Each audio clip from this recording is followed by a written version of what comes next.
Pessoal, nós vamos então resolver agora as questões números 7 e 8 da prova primeira fase do vestibular FUVEST 2020, certo? Se você quiser, enfim, baixar, conferir aí com o gabarito oficial no site da FUVEST, a prova é a prova V, prova V de Vitória, tá certo? Vamos lá então. Questão número 7 nos diz assim: o gás hélio disponível comercialmente pode ser gerado pelo decaimento radioativo, sobretudo do urânio, conforme esquematizado pela série de decaimento. Aparece então abaixo aí a série de decaimento. Desde a formação da Terra, há 4,5 bilhões de anos, apenas metade do urânio 238 decaiu para a formação de hélio. Com base nessas informações e em seus conhecimentos, é correto afirmar: letra A. O decaimento de um átomo de hélio produz, ao final da série de decaimento, apenas um átomo de hélio. Né? É uma alternativa claramente errada. Né?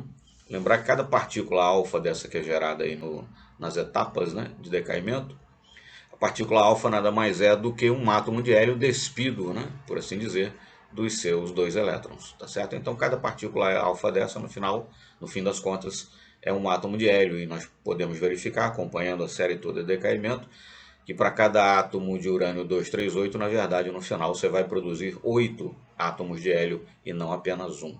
Né? Está bastante claro, basta ver, né? Enfim, as etapas em que partículas alfa são liberadas. Então, uma alternativa claramente incorreta. A alternativa C, vou deixar para comentar depois, porque fica melhor comentada com essa figura que aparece aí do lado direito, tá certo? Mas vamos lá. Alternativa D, D de dado. O decaimento do urânio 238 para 234 gera a mesma quantidade de hélio que o decaimento de chumbo 214 para polônio 214. Então, de urânio 238, aí é só acompanhar, né? Parar aí, se for o caso do vídeo, e acompanhar direitinho aí a série de decaimento. De urânio 238 para urânio 234, uma partícula alfa é liberada. Perfeito. E de chumbo 214 para polônio 214, chumbo 214 para polônio 214. De chumbo 214 para polônio 214, são liberadas duas partículas betas, nenhuma partícula alfa. Então, afirmar que o decaimento de urânio 238 para 234 gera a mesma quantidade de hélio que o decaimento de chumbo 214 para polônio 214 não é correto, né? Do urânio 238 para 234, um átomo de hélio é liberado para cada átomo de urânio 238, bem entendido, né? Enquanto que de chumbo 214 para polônio 214, nenhum átomo de hélio é liberado, nenhuma partícula alfa é liberada. Então, claramente incorreta a alternativa. Letra E. A produção de hélio ocorre pela sequência de decaimento a partir de chumbo 206. Não, né? Claramente não. A produção do hélio começa, enfim, ocorre pela sequência de decaimento a partir do urânio 238. O chumbo 206, na verdade, está na final da série de decaimento, né? O urânio decai, no fim das contas, para chegar a chumbo 206, que seria então aí o átomo mais estável nessa série de decaimento. Então, também uma alternativa claramente incorreta. Né? Letra C, a explicação vai ser baseada nessa figura que aparece aí do lado direito. Essa figura não está na prova da FUVEST, ok? Eu incluí aí para deixar mais clara, né, para facilitar a nossa explicação, tá certo? Então vamos lá. Daqui a 4,5 bilhões de anos, a quantidade de hélio no planeta Terra será o dobro do atual. Veja-se que essa alternativa se relaciona diretamente com o enunciado, né? Que diz assim: desde a formação da Terra há 4,5 bilhões de anos, né? 4,5 bilhões de anos é a idade estimada do planeta Terra. Então, desde a formação da Terra há 4,5 bilhões de anos, apenas metade do urânio 238 decaiu para a formação de hélio. Isso é um fato, essa é uma afirmação. E a alternativa C coloca assim: daqui a 4,5 bilhões de anos, ou seja, decorridos mais 4,5 bilhões de anos, então chegaríamos a 9 bilhões de anos, né, desde a formação do planeta, a quantidade de hélio no planeta Terra será o dobro do atual. Né? Bom, no primeiro olhar, né, num olhar mais simplório, alguém poderia achar que essa alternativa está correta, mas ela na verdade não está correta. Né? Ela estaria correta da seguinte forma: ok, da formação do planeta até hoje, decorridos 4,5 bilhões de anos, metade do urânio 238 decaiu. Né? Se nos próximos 4,5 bilhões de anos a outra metade, né, de urânio 238 decaísse, aí sim, aí seria verdadeiro, né? A outra metade decairia nos próximos 4,5 bilhões de anos. A mesma quantidade de hélio que foi liberada nos primeiros 4,5 bilhões de anos seria liberada também nos 4,5 bilhões de anos seguintes. E aí, então, a quantidade de hélio dobraria. Mas como nós podemos ver aí nessa curva que aparece na figura, né? no eixo Y nós temos a quantidade de urânio 238, expresso como porcentagem, e no eixo X o tempo em milhões de anos. Então 4.500 milhões de anos é o mesmo que 4 bilhões e 500 milhões de anos, ou seja, 4,5 bilhões de anos. Né? Então, indicado ali pela setinha azul, está aí a idade do planeta, enfim, o tempo decorrido desde a formação do planeta, 4,5 bilhões de anos. Você passa de 100% para 50%.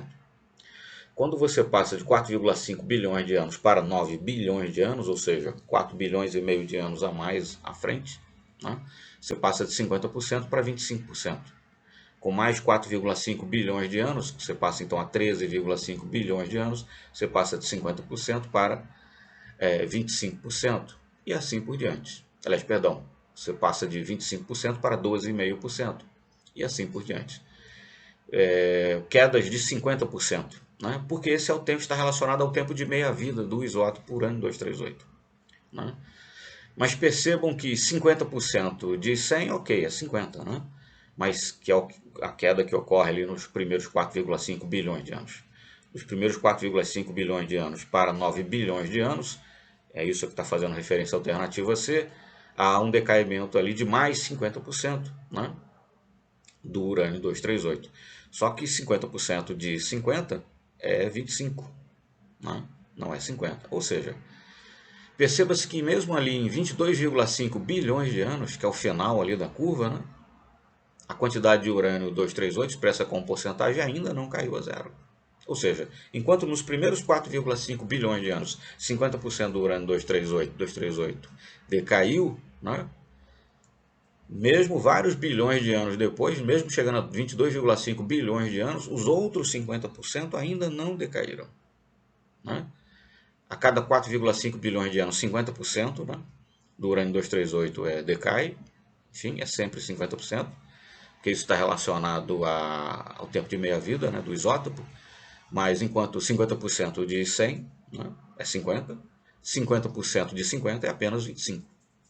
Né? Então a quantidade de 238 percentualmente permanece 50%, mas a quantidade de urânio 238 e por conseguinte a quantidade de hélio formada, né, nos primeiros 4,5 bilhões de anos é uma, nos segundos, por assim dizer, né? Enfim, na segunda metade ali, na segunda porção, né, de 4,5 bilhões de anos, chegando a 9 bilhões de anos, que é o que faz referência à alternativa C, né, a quantidade ali já não é a mesma, é uma quantidade menor. Percentualmente, né, continua sendo 50%. Você passa de 50, de 100 para 50, é 50%.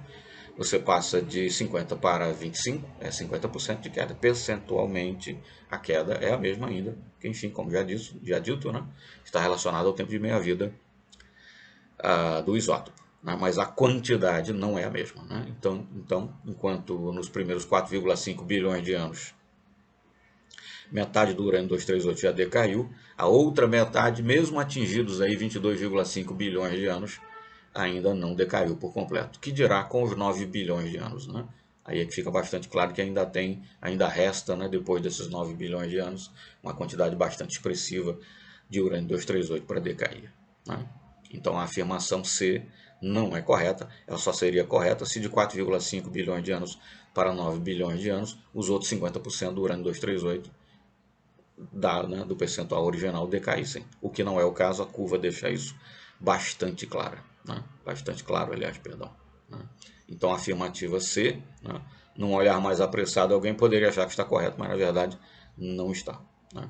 Enfim, porque o decaimento ali está relacionado ao tempo de meia-vida e o decaimento, né, esse decaimento aí exponencial. Tá certo?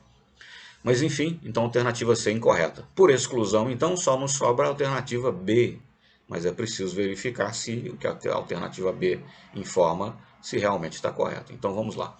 O decaimento do urânio 238 para urânio 234 gera a mesma quantidade de hélio que o decaimento de urânio 234 para tório 230.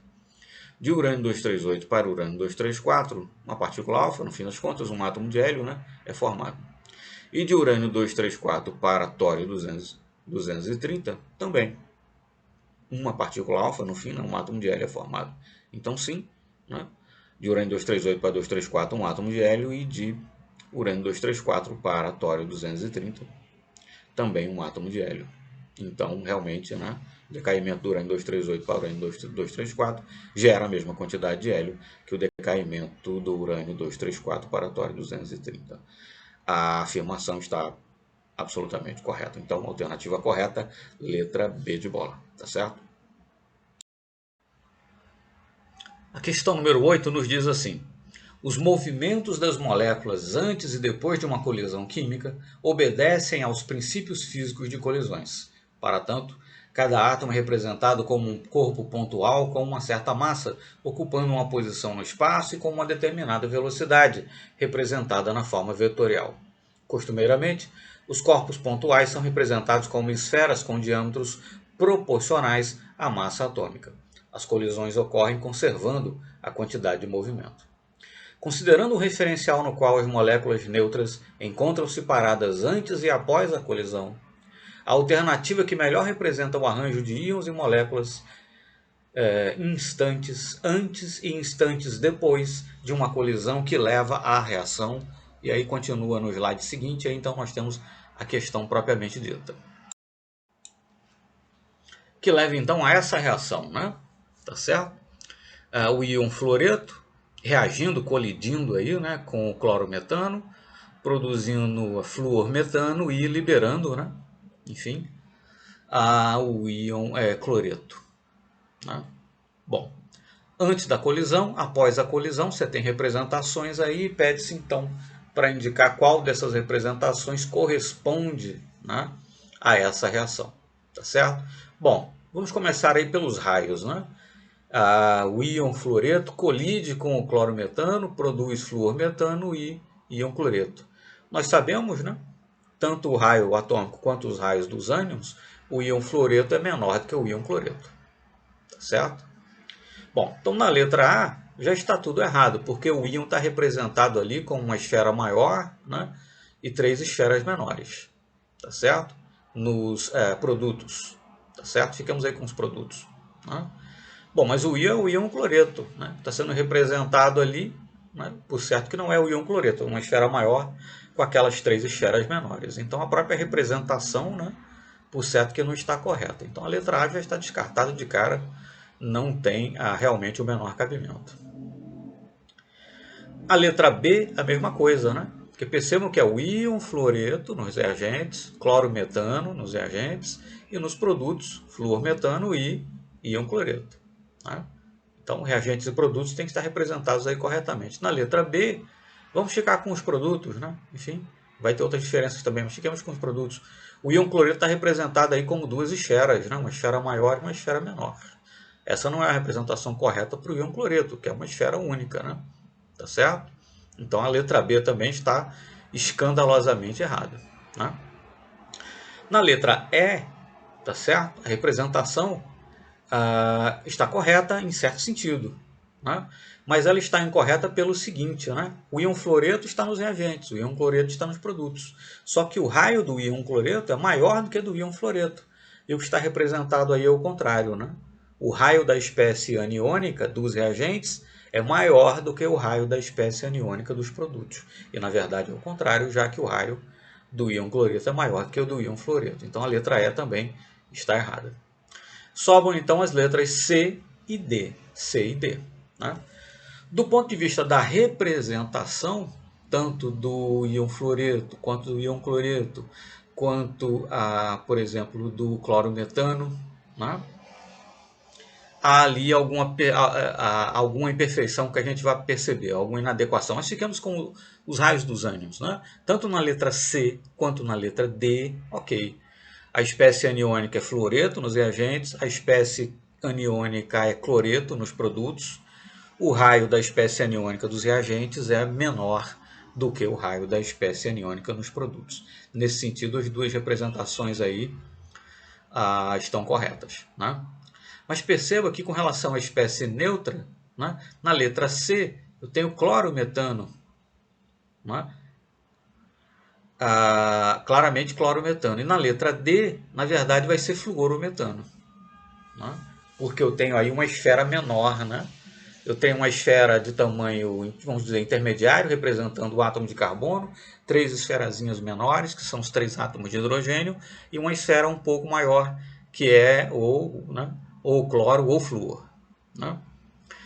Mas nós sabemos então que o raio do cloro, né, assim como o raio do íon cloreto, é maior do que o raio do flúor, né? Perdão, o raio do cloro é maior do que o raio do flúor, assim como o raio do íon cloreto é maior do que o raio do íon fluoreto, tá certo? Então, só de olhar também a espécie neutra, né, dos reagentes, né, que deve ser clorometano e não fluorometano nos reagentes, já dá para perceber que a letra C é que está correta, né? Além disso, tem um detalhe, né? Na letra D, né, além da incorreção que nós já apontamos, né, que o raio claramente na espécie neutra é do flúor, não é do cloro, e a espécie no reagente, a espécie neutra no reagente é clorometano e não fluorometano, né? Mas tem a questão aí do vetor, né? O ânion, né, nos reagentes colide com a espécie neutra, forma uma nova espécie neutra, no caso clorometano vai formar fluorometano, né? E enquanto o ânion, né, está é fluoreto nos reagentes, ele é cloreto nos produtos, mas quem estava em movimento nos reagentes era o ânion, e quem estará em movimento nos produtos também é o ânion, né? E o vetor está indicando isso, né? Perceba-se que na letra D não é o ânion que está em movimento, na verdade é a espécie neutra, mas nós sabemos que quem vai estar em movimento é o ânion, então é o cloreto, mais uma razão para verificarmos que a letra C é que é a letra correta, tá certo? E além disso ainda tem a questão aí do tamanho, né, por assim dizer, do módulo, né, seria mais correto dizer, do vetor, né? Porque o fluoreto colide com o clorometano, né? Flúor e cloro trocam de posição, digamos assim, né? O fluoreto fica na molécula e o cloreto abandona a molécula.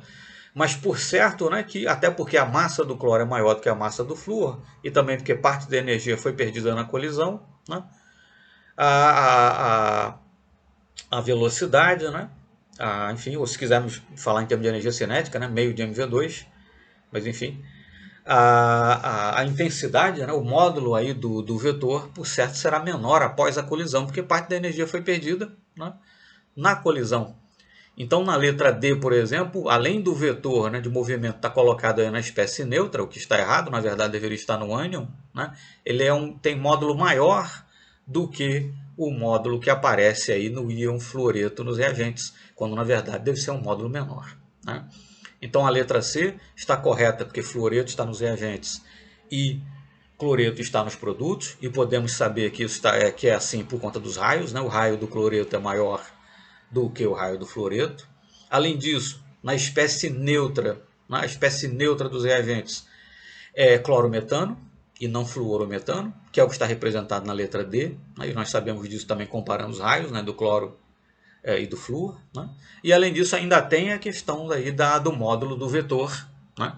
Que na letra D, além de estar na espécie neutra e não no ânion, na verdade também está incorreto do ponto de vista do módulo, né? Porque o módulo com certeza vai ser menor após a colisão, porque parte da energia cinética aí é perdida na colisão. E perceba-se que na letra C, por exemplo, está correto, né? O vetor está no ânion, né? E além disso é um módulo menor nos produtos do que nos reagentes. Enfim, três fatores aí que apontam para o fato de que a letra C de casa é que é a alternativa correta, tá certo? Muito obrigado então e até o próximo vídeo.